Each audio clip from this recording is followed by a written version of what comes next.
काल चक्र में बाझल जननी, काल चक्र में बाझल जननी, हम भटकै छी भोक मानर हेरिए, चश्मा घेरिए, विषम परिस्थिति सब अछि बिसरल, के मारल सब सौ त्यागल,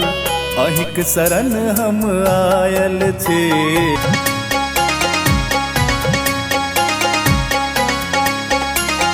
निज स्वभाव कार करू,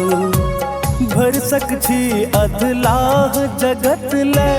आह थाकल छी, समय के मारल सब सौ त्यागल,